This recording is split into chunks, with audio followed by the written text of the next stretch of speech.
Everybody, this is Robert. It's time for another Redneck review. Alright, so today we are going over Nova number 4. This is another earlier edition. For anything you want current, go ahead and check out the latest one I put on there a couple days ago. But right now we're going to go back in time to number 4. This particular issue is $3.99 in the US, and this one is continuing on the storyline done by Jeff Loeb and drawn by Ed McGuinness. Now, when we last left Nova, he was getting ready to hold off an entire invasion force from the CHITAURI. That's right, you Marvel Ultimate fans. The CHITAURI have crossed over from the movie into the comic universe, where they are now equipped with the Ultimate Nullifier, and they're coming to Earth. They're going to try and take it over. And the only thing right now that stands in their way is our little Nova, Sam Alexander. Alright, well, without further ado, Chapter 4, The Betrayal. Alright. So, we find Nova after he took that blast, floating in space, with a CHITAURI Leviathan coming up to him, and somebody yelling from the side, "Do what you want with the body, but I want the helmet intact," saying this on the Leviathan ship. Apparently, it's a ship. Like, I wish we'd known that in the Avengers movie, because it's one of my favorite movies. And the CHITAURI goes, "It looks dead. It looks like a well, or why it's where they just look at his body and it's just floating there, and the thing is, it looks dead. That any reason you want this one?" And all of a sudden, his head pops up. He goes, "Suckers!"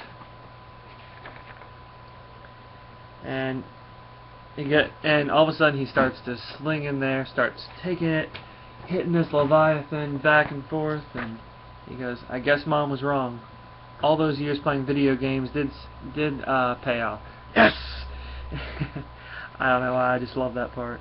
And he goes, see if you want to see the whole battle, there it is. He goes, "Oh yeah." Well, we have him over here, Rocket Gamora, "You getting any of this?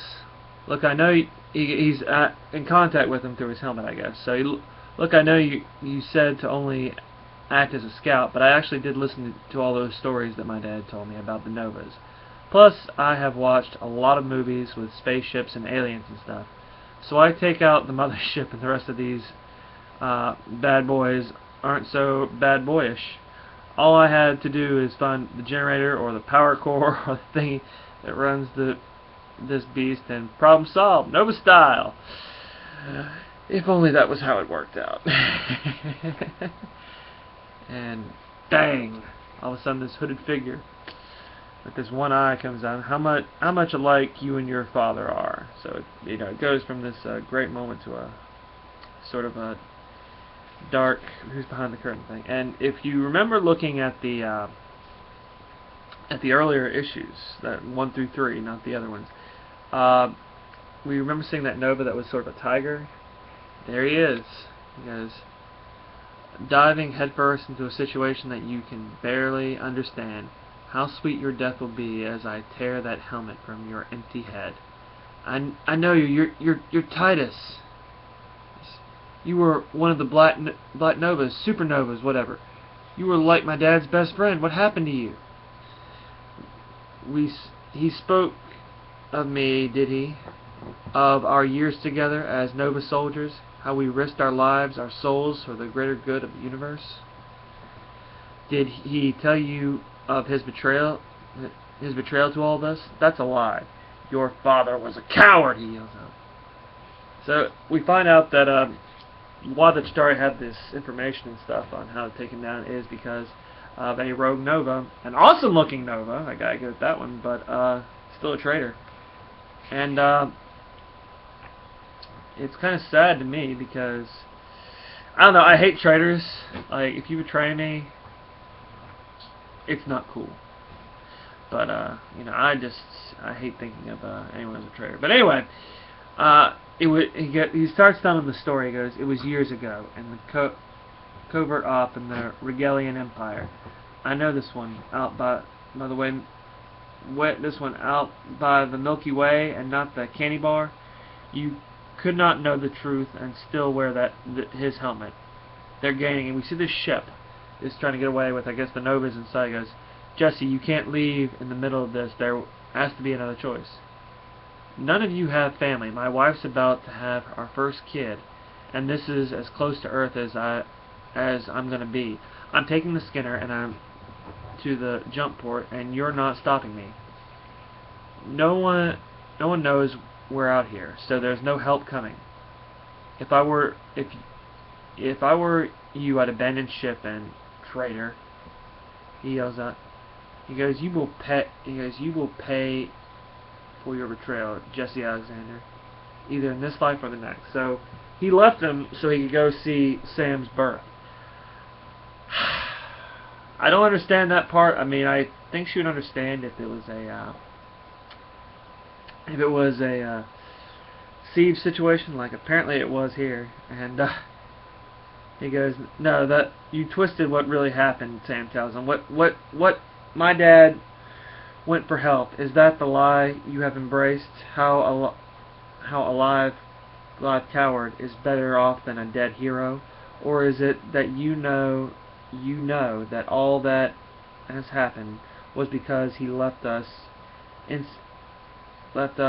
witness your insignificant birth? We thought they were Regalians coming for the recorder, but they were far worse, with weapons we had never encountered. They knew nothing of our mission, raiders who wanted the ship, the CHITAURI, harbingers of death. He yells up, and then we see this, and he's just going through the story, and you see the CHITAURI, and he goes, wait, I propose a bargain for my life. I have something that is worth far more than this ship, the Regalian recorder. That coffin it is held in, if anyone other than myself opens it, it will detonate, destroying the ship and everyone on board. With my help, let us learn the secrets it holds. So he opens it up for him. So we're explaining why he's got this going. He goes, and such secrets we did learn. It took us years to decipher the encrypted record files, and years more to assemble the prize, the ultimate nullifier, which was for you history buffs of the Marvel Universe, it can nullify any power. It's basically a universal adapter and something that evenly levels the playing field on any opponent. An ultimate nullifier. We can destroy an empire to create a new one. The future is mine to shape and craft. Liar, do they know your CHITAURI pals? How you sold out the Novas and you'll sell them out? Why would anyone aboard this fleet listen to you? I have lived with the CHITAURI, risen in their ranks. They rebuilt my body, gave me a weapon that will crush through your Nova force, just as I did when your pathetic father challenged me less than a week ago. Only this time I will keep his helmet. And he goes, no! It's one of those moments where the bad guy's monologuing and they blast through. He uses power and he blasts through the hull. And he goes, gone. Find him now. I will have that helmet before the night is done. And all of a sudden he loops around and comes through another corridor. He goes, I don't think so. And he comes around and just pile drives and takes the ultimate nullifier. You won't be keeping this ultra whatsy thing either. Yeah, that happened. He's just a little too pleased with himself still. But yeah, he's a kid. I really like this. Kind of reminds me of this other kid I know if he actually got superpowers. And God help us all if that ever happened. But Rocket, Gamora, anybody. And the CHITAURI are viciously going after him. And he tells them, you guys promised to bring me help. I could use a little Guardians of Sam Alexander right here, and they just keep on following him. And the CHITAURI War Master is asking for the Titus, the one who's in charge of this little operation. Goes, where is he? Where is Nova? He's on an of course we can't quite follow him. He's speaking in CHITAURI, so I couldn't decipher all of that. So Sam goes back to Earth, heads to the moon. I did it. What the heck have I done? Hey Rocket, Gamora, if you can hear me, and I really hope you can, we have to meet at the house, like, now. And sort of goes home, and I think he doesn't realize he's leading them right to this planet. He's basically calling it a day, and he tells him to meet him there. His mom goes, you fell asleep, got in the garage again. Something like that, Mom, yeah. Your dad used to tell me stories like that a lot, too. Look, I'm not. I'll be right back, she says.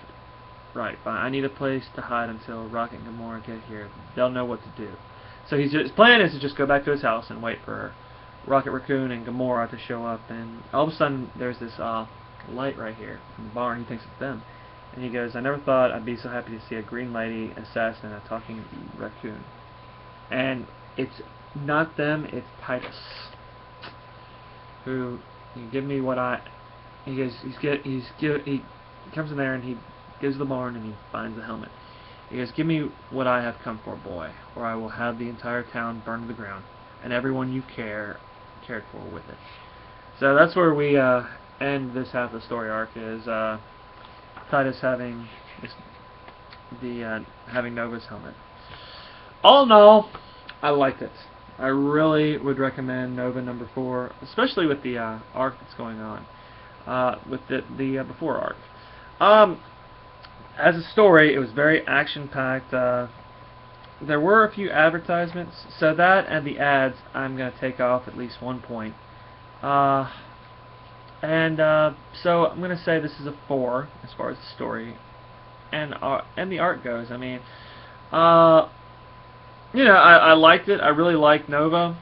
Yeah, and when you get into these newer stories, it gets even better. So all in all, a 4 for the story and a 4 for the art. Just, you know, awesome. The only reason I say for the art too, because it was just a little, the way the story was put in this one, it was a flashback, and I like the flashback stuff. I just want art too, like my friend says, like Lane says, our founder of Redneck Reviews. And you know, all in all, not a bad little comic. So that's it, guys. That's your Redneck Review, 4 and a 4. And yeah, this is the Red Prince here from Redneck Reviews. And guys, listen, please leave us some comments. I would love, absolutely love to hear your comments on here. If you would just write them down, have a YouTube thing, and let me know what I'm doing right or wrong. I mean, if you don't like how I'm scoring these things, let me know. I'd love to get some feedback. Alright, guys, well, that's your Redneck Review from Robert and the Red Prince, and God bless you all. Goodbye.